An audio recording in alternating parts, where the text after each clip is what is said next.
The Premier League is back. My throat is still in the mud with tonsillitis, but one thing is always for certain. Whether it's good or bad, it's Punch Clock.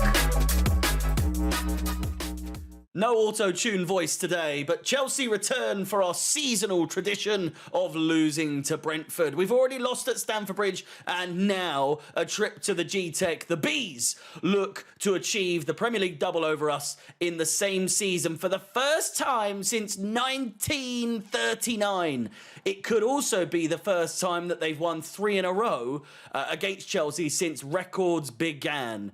Hey, they could have gone 4 in a row in the last 4 games if it wasn't for a 0-0 draw back in October of 2022. But I digress. Ivan Toney will, of course, be ready and raring to go. Can Chelsea keep him at bay? No. No, they will not keep Ivan Toney at bay. Coming into this game, it could be a better time than ever to face Brentford with their form so bad as of late. So very bad. All Chelsea fans will have dread, of course, coursing through their veins now, because we know deep down in the core of Chelsea Football Club as of late, if you are shite or doing shite, it means a Chelsea disaster class is inevitable. In fact, things have become so bad at Brentford lately. They've won just 3 of their last 15 in the Premier League. And before you ask, no, it hasn't been riddled with draws either. 12 losses in that spread of 15 games with just 3 wins. An abysmal run of form. You can smell it. You can smell it a mile away.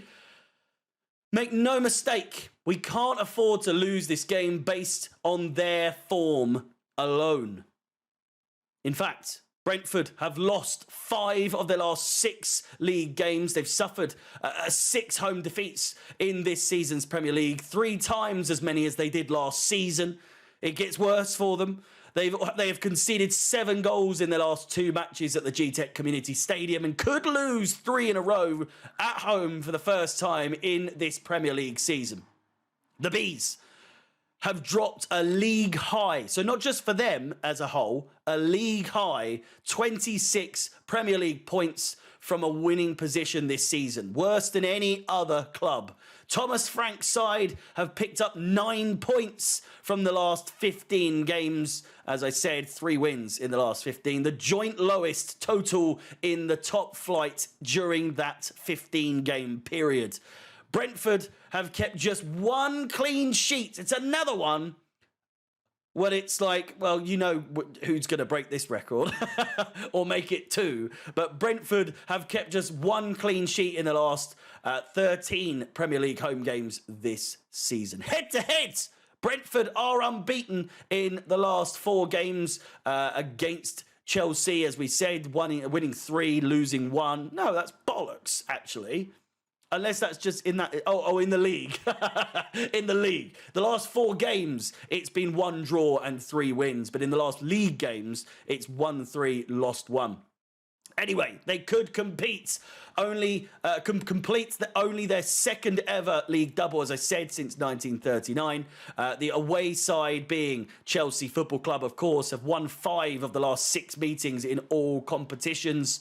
Brentford have kept a clean sheet in each of their last 3 Premier League games against Chelsea. Now, for the Blues, for Chelsea have won 10 of our last 25 league matches this campaign. Just 1 victory short of our final tally in the whole of last season. So we complain and we say this, that, and everything else about how bad it's been. You know, about how this is going wrong, that's going wrong, it's all going wrong. But we're already close to doing better than we were last season at this point in the season. We have won our last 4 Premier League London Derby matches, as many as we had in our last 16. So again, something to look forward to there, something to look up to there. The Blues have used 14 players aged 21 or under in the league this season, one short of the record set by Arsenal in 2008, 2009. Mauricio Pochettino has recorded just 35 points in his 25 Premier League games in charge of the Blues. Of the other 16 Chelsea managers to have been in charge for at least that length of time, only Glenn Hoddle earned fewer points. And if I'm not mistaken, that was a long time ago. Pochettino, I'm sure a few of you don't, I'm sure a lot of you, obviously the majority of you must know who Glenn Hoddle is. But if you don't know, I wouldn't be surprised that if you were 15 years old or less. Pochettino, who turns 52 on Saturday, is yet to win a Premier League match on his birthday, drawing one and losing two. Cole Palmer has been involved in 16 goals in his last 17 Premier League appearances for Chelsea, scoring 10 and providing 6 assists in that time. Team news. Chelsea hope Thiago Silva will be fit after a groin injury, and Mark Cucurella also faces a late fitness test. Christopher Nkunku faces a few more weeks out, with Benoit Badiashile and Romeo Lavia among those also still sidelined. Brentford defender Ben Mee is out for the season after fracturing his ankle at West Ham on Monday, and Aaron Hickey, who has not played since October, has had a setback in his recovery from a hamstring injury. Now, lineup-wise, you know what I'm going to start with here. We always start with the goalkeeper, and when I tell you if Sanchez starts in this game, Jesus, there's going to be carnage. Not just from me, but all sorts. At the bridge and everywhere else, it's going to be nothing but carnage. If anything, and I know this seems a little bit drastic, but he could very well be warranted a sacking for that and that alone. He was horrendous against Leeds. He was really poor against Leeds. Significant difference in levels between him and Petrovic at the moment. Elsewhere, it's all relatively the same, to be honest, from before Leeds. Gusto, Disasi, Colwill and Chile at the back four. Caicedo and Enzo in front of them. Gallagher in the number 10. Many will argue, obviously, playing Mudryk in the number 10 because he was so good. I must have been watching another game. I really was. It was a great goal from Mudryk, don't get me wrong, but I just don't understand this hype over how good he was.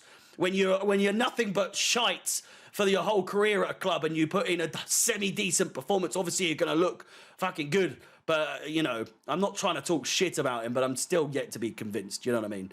Palmer and Sterling on the wings up top with Jackson in front of them. That said, I do think, again, a lot of people have overhyped Mudryk's performance the other day, but if he did start, it would be a welcome sight because he does need more time. We saw glimpses, but we also saw much of the same as we always do from him, running into players, not losing the ball quite easily. Inevitably, though, Sterling will start. So what you're going to do? I don't know. Predictions-wise, Brentford haven't seen a draw at home since the 2nd of September. To reiterate, they've won just 3 of the last 15 Premier League games. I know Ivan Toney was out for a lot of that, but come on. You want to show us progression. You want to show us that we're moving in the right direction. Win a game.